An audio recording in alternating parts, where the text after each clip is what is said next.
Perfecto, ya está, Antonio, Gracias. listo. Sí, por nada.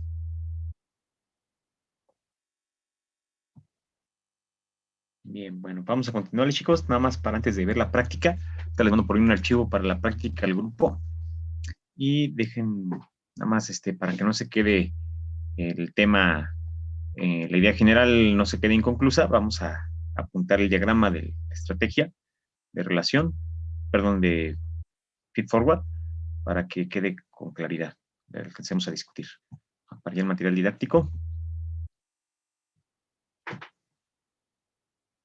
Bien, entonces por favor apunten la gráfica y ahorita la explicamos.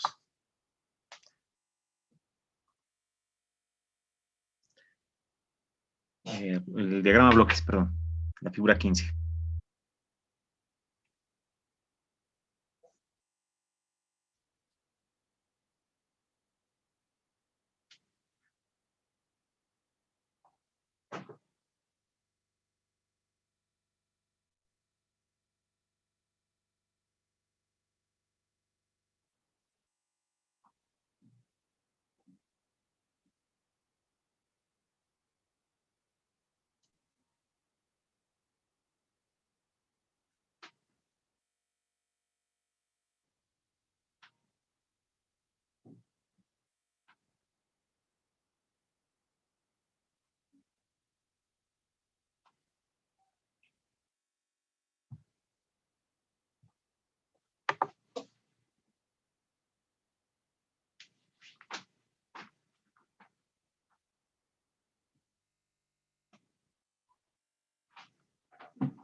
Les mandé un archivito por ahí al grupo.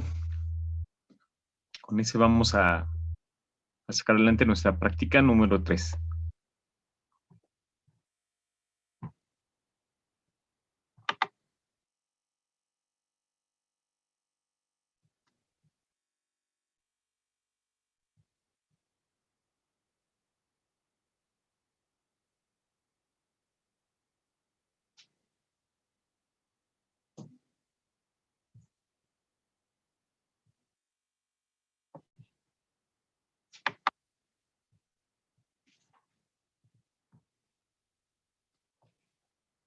Bien. Bueno, pues entonces, ¿qué es lo que sucede? Pues hay que medir la perturbación V y esa perturbación vamos a hacerla pasar por el bloque feedforward. Ese bloque, insisto, se calcula. El cálculo es relativamente sencillo. Básicamente tenemos que asegurar que el efecto de la perturbación no genere ningún efecto en la salida. Como pueden observar en el diagrama de bloques, tenemos un sistema de dos entradas, una salida. Una de mis entradas es la YR o set point y la otra entrada es la perturbación V. Y la única salida es la Y, en este sistemita que tiene ahí en la figura 15. Dice por ahí obtener la opción transferencia Y de Z sobre V de Z y posteriormente, considerando los polinomios de las funciones de transferencia en potencias negativas de Z tenemos, vamos a apuntar hasta 135. Y 135 dice y de Z a la menos 1 sobre V de Z a la menos 1 es igual a G2 de Z a la menos 1 más FF por G1 de Z a la menos, Z a la menos 1, todo eso sobre 1 más RG1 de Z a la menos 1. ¿Cómo le hacemos para hacer esa maniobra? Pues bueno, pues aplicamos el teorema de superposición. Recuerden que por los sistemas lineales aplica la superposición de la homogeneidad y por superposición apagamos la entrada de referencia o el set point y me quedo solo con la entrada de perturbación. Por eso vamos a encontrar la transferencia, es Y de Z entre V de Z. Entonces apagamos el set point como con las fuentes que hacían en circuitos eléctricos, apagaban fuentes. Aquí apagamos la entrada de set point, la entrada de referencia, y me quedo solo con la entrada de perturbación. Y hago la transferencia con respecto a la perturbación. Y es lo que tenemos en 135. De favor, apúntense hasta 135. Un poquito el zoom. Fue mucho.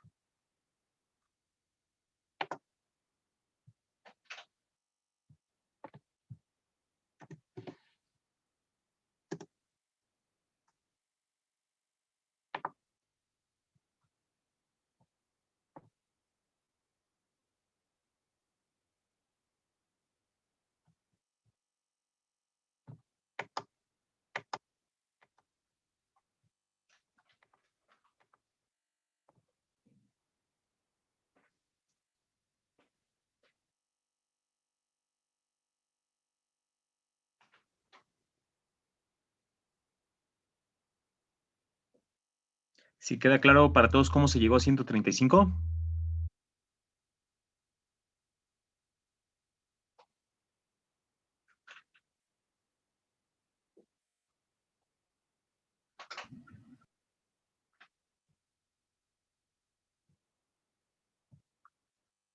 Ya está. Sí, profe.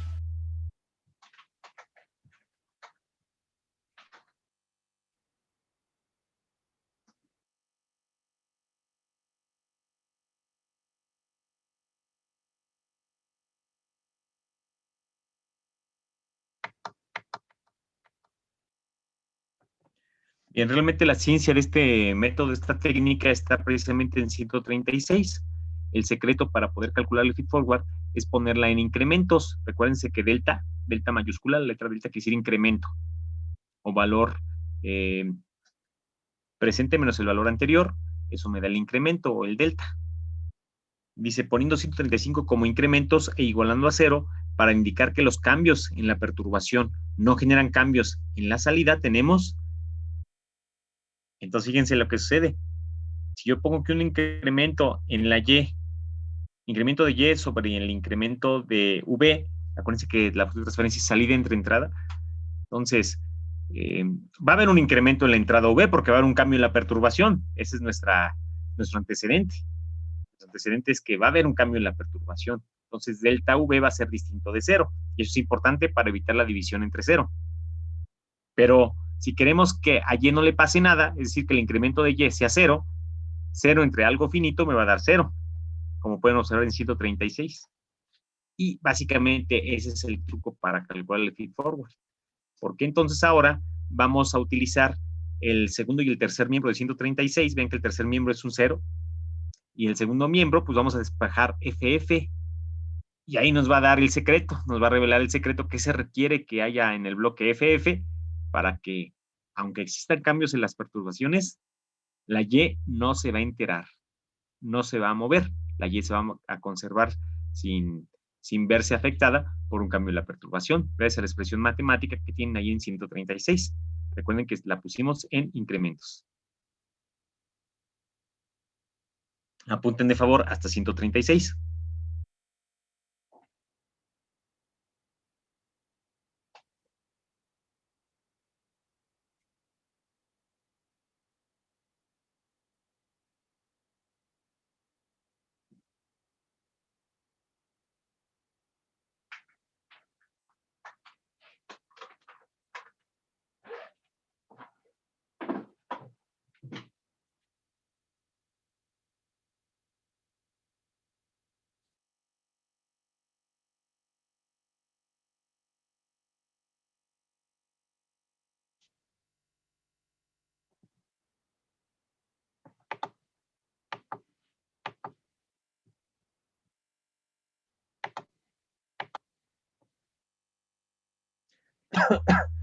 Le pido de favor a nuestros líderes de equipo que vayan por ahí abriendo el MATLAB en sus computadoras, ya que en unos momentos vamos a empezar a despertar ese archivo que les mandé y vamos a ver cómo plantear la práctica, la siguiente práctica.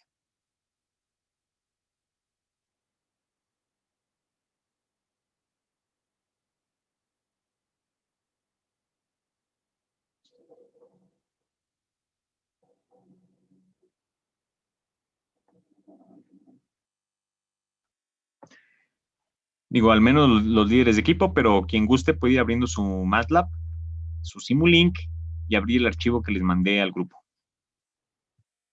Ya ven que a veces es medio tardado que se abra el software de MATLAB y no se diga el Simulink, entonces para irle ganando tiempo al tiempo.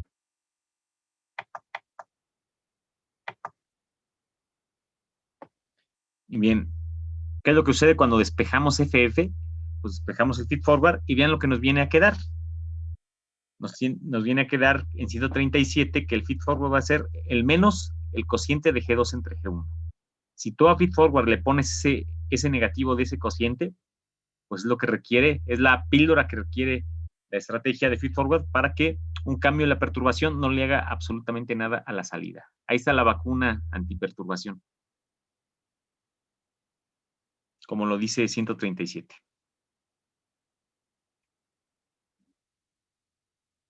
Bien, vamos a apuntar hasta 137, chicos, y pasamos a la parte de la práctica. Porque ya llevamos buena ventaja ya en la teoría, entonces tenemos que empezarnos a enfrentar a la práctica para que se vaya consolidando el conocimiento.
Si alguien me falta de apuntar 137, avíseme. De lo contrario, cierro ya este material didáctico.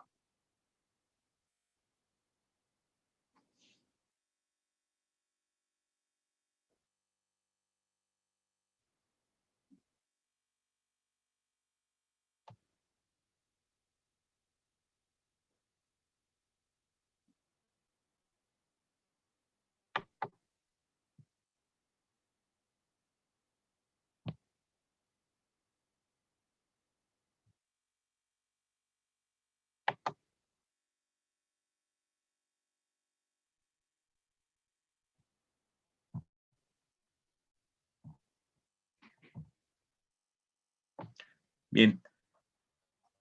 Vamos explicándoles un poco este diagrama de Simulink. Aquí tenemos planteada la estrategia para probar el algoritmo para la práctica número 3. De favor, Alejandro, ¿tendrás a la mano el nombre y el objetivo de la práctica número 3? Lo busco Alejandro Guerra. en mis notas. Sale, vale.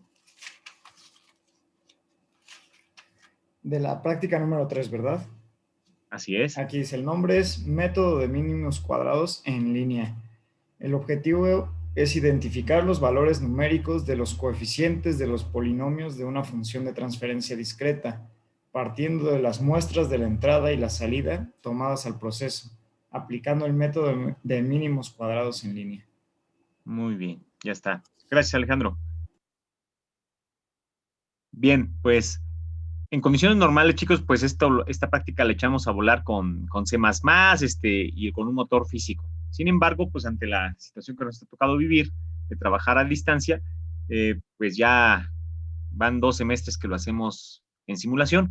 Esa es la razón. Entonces, para poder simular pues lo que generaríamos de otra manera, de manera práctica, pues básicamente lo que estábamos haciendo hace ya 3 semestres y un poco antes, es corríamos el experimento alrededor de unos 30-35 segundos, cortábamos, dábamos una pausa de 10 segundos y entonces había que quitar una inercia, un volantito de inercia que le poníamos a la flecha del motor para que cambiaran los parámetros y volver a repetir con excitación persistente algunos cambios de set point y de esa manera pues encontramos el cambio en los parámetros. Nosotros provocábamos el cambio al quitar o poner una inercia adicional a la flecha del motor.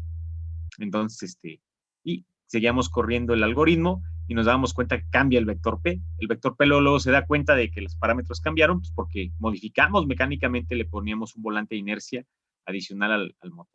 Eso es lo que hacíamos normalmente con esta práctica. Pero bueno, ahorita vamos a tratar de hacer algo equivalente, pero en la simulación. ¿Y cómo lo hacemos? Pues vamos a recurrir a la función de MATLAB que me permite meter código de MATLAB allá adentro. Y vamos a, una de ellas pues la vamos a usar precisamente para el motor. Vamos a meter el motor en un bloque como ellos, donde entra voltaje y sale posición angular. Entonces un bloque va a ser para el motor. Otro bloque va a ser para el controlador. De hecho, tenemos aquí un control con un PID. Es un PID muy básico, intuitivo, con conocimientos de métodos numéricos, el que metimos ahí en el bloque controlador. Tenemos otro bloque donde sale la CK y la CP. La CK y la CP son los parámetros del motor en Laplace. En Laplace el motor tiene esos 2 parámetros.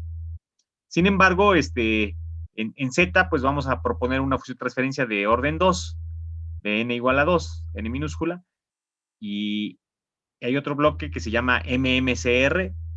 Este bloque lo tenemos ya al final, MMCR, ahí va a estar el algoritmo. Entonces va de nuevo, hay un bloque inicial de parámetros,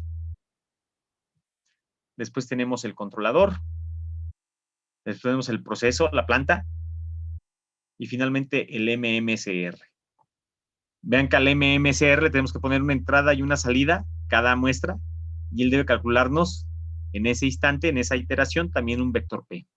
Ese va a ser el truco. Pero bueno, pues ¿cómo le vamos a hacer para esa maniobra? Pues empecemos primeramente. Vean que tenemos el tiempo. El tiempo es una señal importante para toda esta simulación y aparece explícitamente con ese clock. De hecho, hasta pareciera LabVIEW esto, ¿no? Pero es Simulink. Entonces ahí está el clock, ahí está el tiempo. Y esa entrada, pues prácticamente a buena medida de los bloques, porque es lo que lleva la batuta, como si fuera una orquesta sinfónica. Ahí llevamos la batuta con el tiempo. Bueno, entonces, ¿qué hay dentro de parámetros? Pues basta con darle doble clic. En mi caso le doy doble clic a esta función y me tiene que abrir en esta parte de MATLAB el código que hay adentro. Y vean que a esa función pues le entra el tiempo solamente y sale la referencia, sale la CK y sale la CP. Y vean que yo inicializo CK y CP como un 10. ¿Sí están viendo por ahí esos valores? Dice parámetros. ¿Sí los ven con claridad? Sí, profe. Ya está. Pues ven que los inicializo CK igual a 190, CP igual a 10. R es la magnitud del escalón, la referencia del escalón unitario, lo dejo en 1. y le pongo que si el tiempo es mayor o igual a 5, entonces voy a hacerle cambio de parámetros. Vean que la CP de 10 la subí a 20 y la CK de 190 la subí a 370. Entonces eso lo voy a hacer para cuando el tiempo sea mayor o igual a 5. Antes, pues voy a tomar por default la inicialización que le puse ahí a parámetros. Esto es que pues yo voy a hacer el cambio, lo voy a provocar con esta función y lo voy a hacer precisamente para t mayor o igual a 5. Después, fíjense que le voy a hacer algunos cambios de set point. Si se fijan, inicialmente arranco con un escalón unitario, R igual a 1. Después, si el tiempo es mayor o igual a 2.5, lo voy a regresar a 0. La referencia, que se vaya la flecha a 0 radianes. Después, si el tiempo es mayor o igual a 5, que se vaya a menos 1 radián. Aquí acuérdense que un radián equivale como a 57 grados, más o menos físicos. Y finalmente, si el tiempo es mayor o igual a 7.5, lo vuelvo a poner en 0. Esa es la maniobra que le voy a pedir a la flecha del motor. Entonces, se va a mover primero a más 1 radián, después a 0, después a menos 1 radián, y finalmente regresa otra vez a 0. Esa es la maniobra que va a tener la flecha, y lo usamos como excitación persistente. Al hacerle cambios de set point, el controlador va a estar moviéndole con voltaje a la planta para que haga esos cambios de set point, pero el voltaje que entra a la planta y la salida que tiene entran al algoritmo MSR para hacer la identificación. Y además la estamos haciendo en línea, no fuera de línea, sino que en línea. En todo momento yo tengo un vector de parámetros. Pegorro, que me dice cuánto van los parámetros de la planta. Y lógico, cuando llegue t igual a 5, yo le estoy provocando un cambio intencional en los parámetros. Vean que CP y CK los modifico. Y de esa manera, pues, también se debe dar cuenta el vector Pegorro que cambiaron los parámetros ya para la transferencia en Z, pero también van a cambiar en ese instante. Entonces, pues esta primera funcioncita es la más básica y nos sirve para eso, para dar los cambios de set point y el cambio de parámetros. ¿Alguna pregunta de esta función, de cómo la programamos? ¿De quién entra y de quién sale?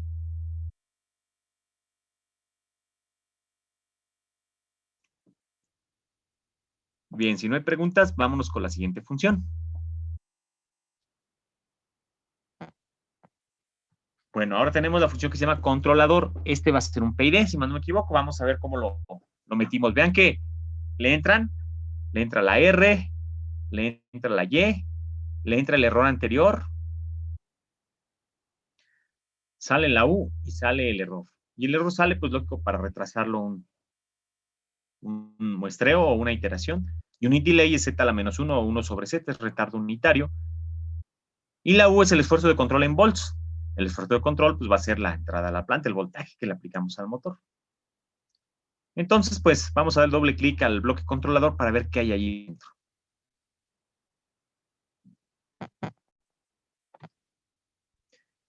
Bien, pues vean que tenemos entradas a R, a Y y al error anterior. Y como salidas, solo la U y el error. Así es como lo escribimos. Las ganancias, tengo una KP de 2.18, una KI de 1, una KD de 0.1. Esto lo estamos haciendo cada 10 milisegundos porque en periodo de muestreo está en 0.01. Tengo un voltaje nominal máximo de 10. Tengo la parte integral inicializada en 0. Y ahí viene el controlador. Ve que el controlador, pues calculo el error, que es igual a R menos Y. Es decir, el set point menos la posición de la flecha, en este caso, menos la Y. La parte proporcional se calcula inmediatamente con una línea de programación que es KP por el error. La parte derivativa, pues, aquí tenemos una derivada sucia, error presente menos error anterior, es el incremento del error. Entre el periodo de muestreo, pues me da la derivada con respecto al tiempo, numérica, la derivada sucia del error, y lo multiplico por la KD, pues tengo la componente derivativa. En cuanto a la parte integral, tenemos sumas de Riemann. Vean que es la base es el periodo de muestreo, la altura es el error, es un rectángulo, lo pondero por la KI y todo lo acumulo en sí mismo. Es el área bajo la curva, entonces ahí está la parte integral. Tengo un anti-window muy básico para cuidar que no explote la variable integral o llegue a valores muy grandes por el lado positivo, por el lado negativo, que se mantenga siempre en valores pequeños, un anti-window. Y finalmente la U, el voltaje, es proporcional más integral más derivativa. Lo digo que si esa U es mayor que la capacidad instalada, pues déjame en la capacidad instalada, y lo mismo si está por abajo, ¿no? Ven que es un PID como el que vimos a inicio del semestre, programado en C++, ahí en DFC, aquí está en MATLAB, pero es un PID sencillito como el que ustedes han hecho ya muchas ocasiones. Bien, ¿alguna pregunta del bloque controlador, de lo que hay allá adentro?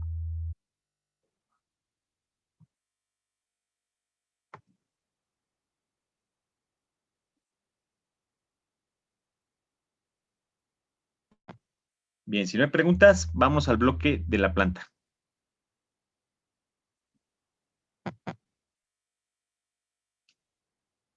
¿Qué pasa con la planta?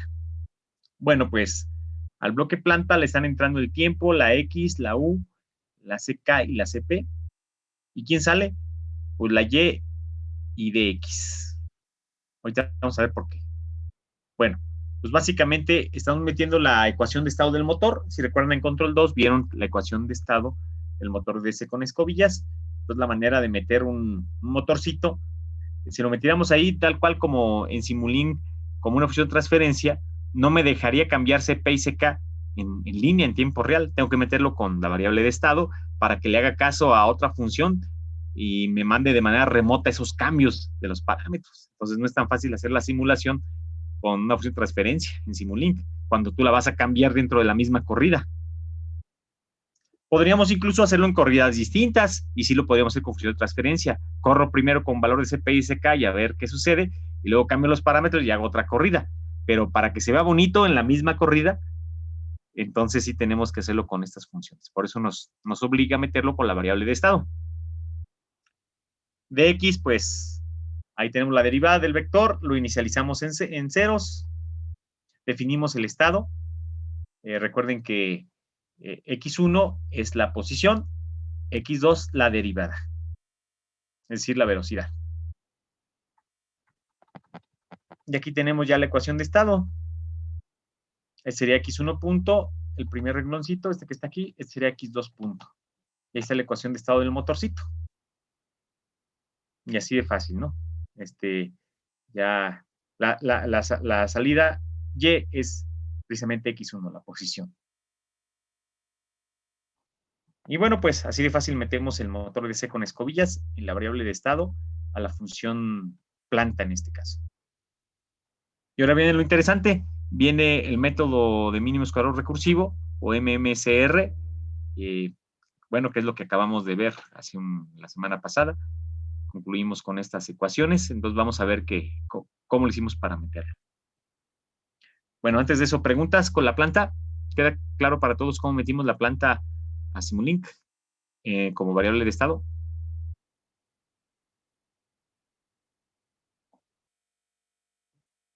Bien, si no hay preguntas, chicos, pues vámonos con el bloque MMCR.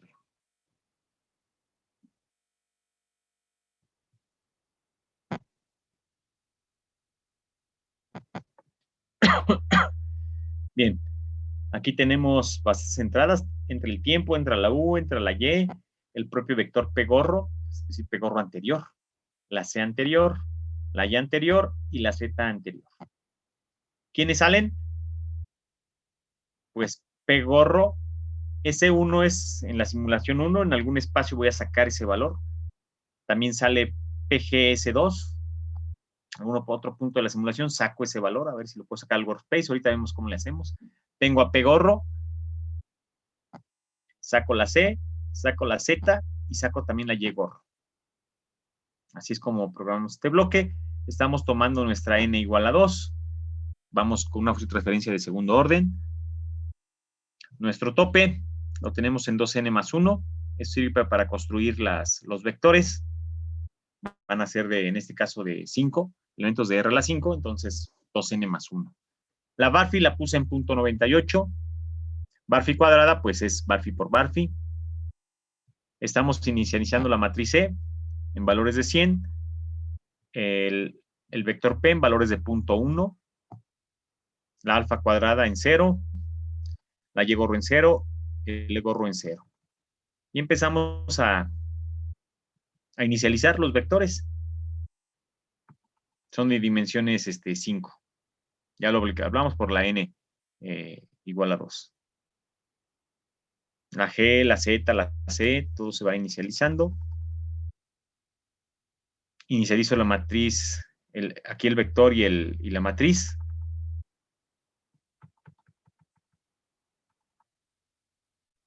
Y el vector Z de una vez.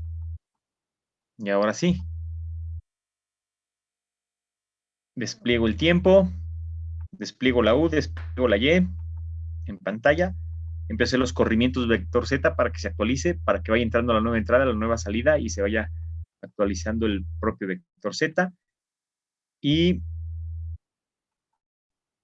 aquí está ya el algoritmo de mínimos cuadrado recursivo. Vamos a ver si coincide con sus notas. Me dice que G es igual a C anterior por Z. ¿Será correcto esa fórmula? Chéquenme por ahí en sus notas, en sus 5 o 6 formulitas que tienen con recuadro.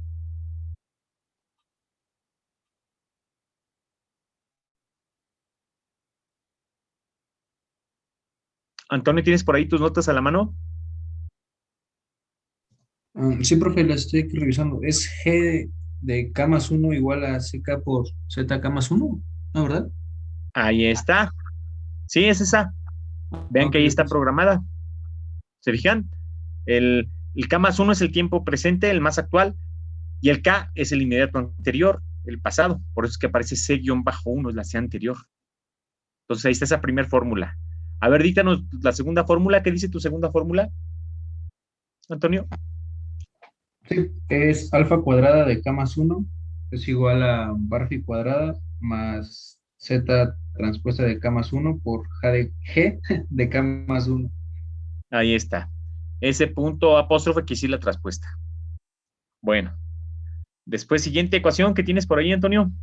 Sí, es Y gorro de K más 1 igual a P gorro transpuesta de K por Z de K más 1.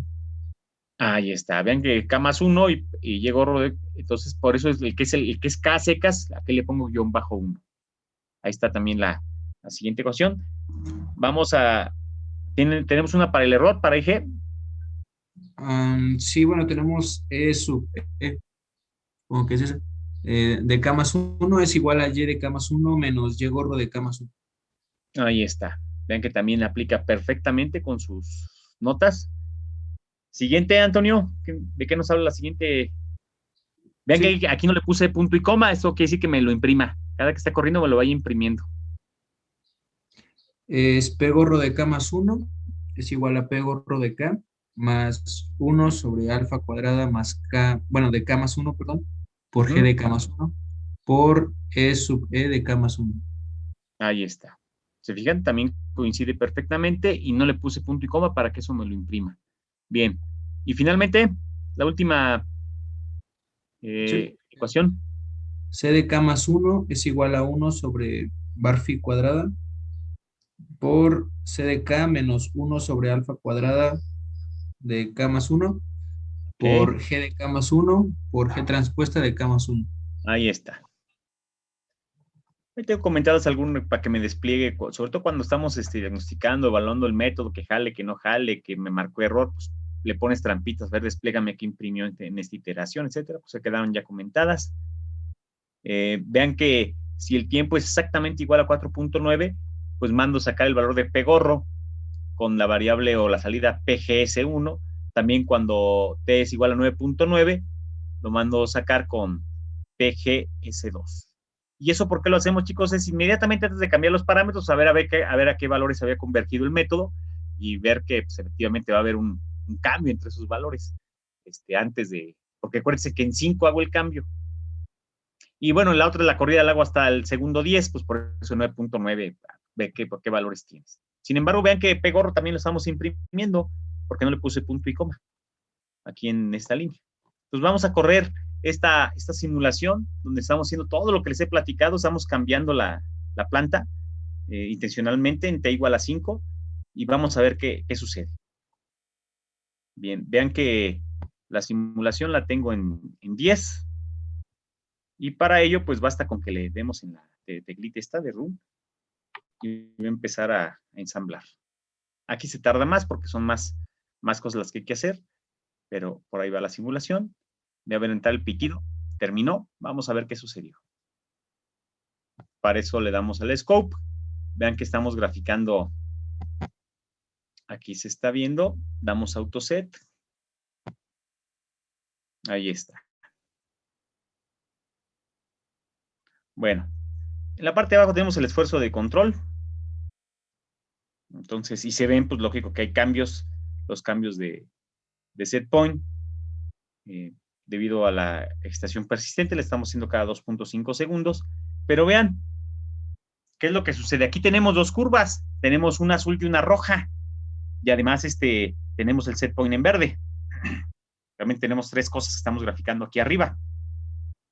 Vean que al inicio, como yo no sé nada de la planta, inicialicé la C en valores de 100, en una matriz diagonal, y el vector P en valores de 0.1. Pues incluso arranca el sistema, pero vean que arranca hacia abajo. El color azul es la estimada. Me estima, dice que se va, arranca ahí muy raro, pero vean que el rojo se arranca desde 0 a moverse hacia 1 radián. Es como 57 grados. El rojo es la planta continua que estoy metiendo por variable de estado y el azul es el mínimos cuadrados. Es decir, es la ecuación recursiva que tenemos con los parámetros P1, P2, P3, P4, P5, que son respectivamente B0, A1, B1, A2, B2. Y con eso calculamos con la ecuación recursiva, pues la Y gorro. Al hacer la multiplicación del vector P por el vector Z, me da la Y gorro, la Y estimada. Entonces, realmente la Y estimada es la azul, la Y real física es la roja. Pero vean que las primeras iteraciones se da cuenta el azul, inmediatamente está identificando y empieza a converger. Y ya el azul y el rojo se van prácticamente juntos.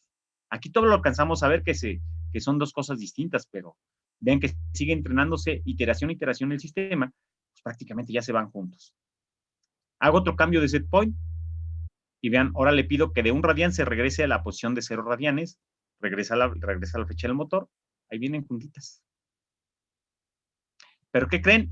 En t igual a 5 le modifico los parámetros. Vean que aquí respondía con esa KP, KI, KD, con un pequeño sobrepaso. Pero cuando cambio los parámetros de la planta, la sintonía no la cambié, la dejé la misma. Pero al haber cambiado la planta, su respuesta cambió. Si yo quisiera la misma respuesta, pues tendría un PD autoajustable, o yo mismo en t igual a 5, pues volverle a cambiar la sintonía cuando yo la encontré por acá para que dé más o menos lo mismo y jalar igual. Pero como físicamente la planta está, bueno, estamos en simulación, pero estoy pidiéndole que haya un cambio en t igual a 5 y la sintonía no la actualicé, pues cambia la forma en cómo responde la planta. ¿Se fijaron? ¿Preguntas de esta simulación?